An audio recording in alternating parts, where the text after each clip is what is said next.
Like that was one creepy castle, Shaggy stammered, clutching Scooby-Doo close. Full of vampires and werewolves?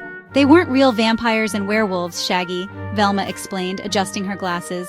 It was just Mr. Petrov, the disgruntled groundskeeper, trying to scare away buyers. Fred, ever the leader, grinned. Another mystery solved.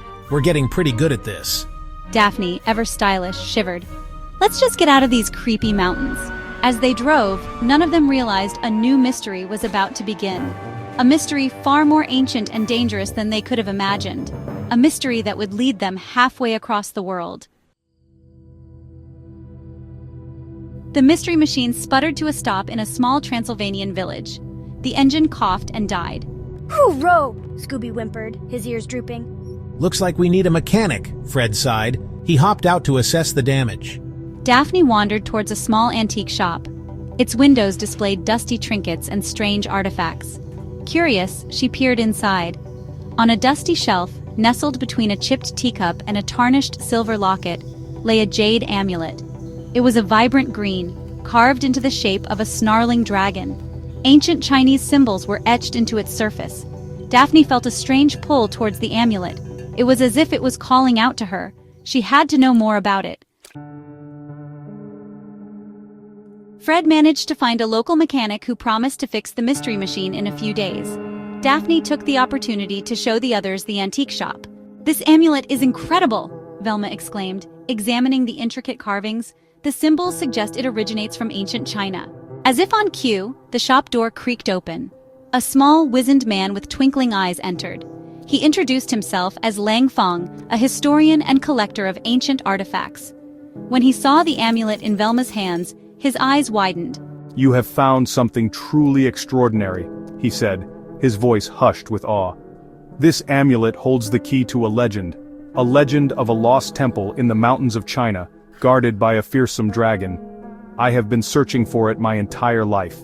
Lang Feng invited them to accompany him back to China. He promised to reveal everything he knew about the amulet and its connection to the lost temple. Intrigued, the gang accepted his offer. Little did they know, they were embarking on a journey that would test their courage and their friendship like never before. The journey to China was long and arduous. Lang Feng had chartered a private plane, but even so, the hours dragged by. To pass the time, Daphne told the others about the strange energy she felt emanating from the amulet. "There's something really odd about this amulet. I can almost feel it, like it's alive." They were joined on the flight by a new face, a stern, bespectacled man who introduced himself as Walter White. He claimed to be a chemist with a keen interest in ancient Chinese history. His presence, however, made Shaggy uneasy. There was something about his cold, calculating eyes that set him on edge. Whining, "Brr, Raggy!" hides behind Shaggy's legs. Walter White mostly kept to himself, reading obscure texts and making copious notes in a small, leather-bound journal. Occasionally, he would glance up at the amulet, a flicker of something unreadable in his eyes. Interesting, very interesting. They landed in a remote village nestled at the foot of a mountain range that seemed to pierce the heavens. The air was thick with the scent of pine, and something ancient and unknowable. Villagers whispered amongst themselves, casting nervous glances at the newcomers. These mountains are said to be the home of the dragon from the legend. Recently, there have been sightings. Villagers spoke of a fearsome creature of fire and shadow, guarding a secret hidden deep within the mountains. A dragon? Like, are you sure they haven't seen a giant pigeon? Their arrival did not go unnoticed. Walter White, his eyes narrowed, observed the villagers' reactions with keen interest. A slow, almost predatory smile spread across his face.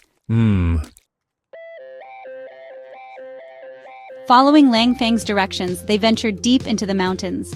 The path was treacherous, winding through dense bamboo forests and past sheer cliff faces. The air grew colder, the silence broken only by the chirping of unseen insects and the occasional screech of a bird of prey. Finally, after hours of hiking, they stumbled upon a clearing. Before them stood the ruins of an ancient temple, its once grand facade crumbled and overgrown with vegetation.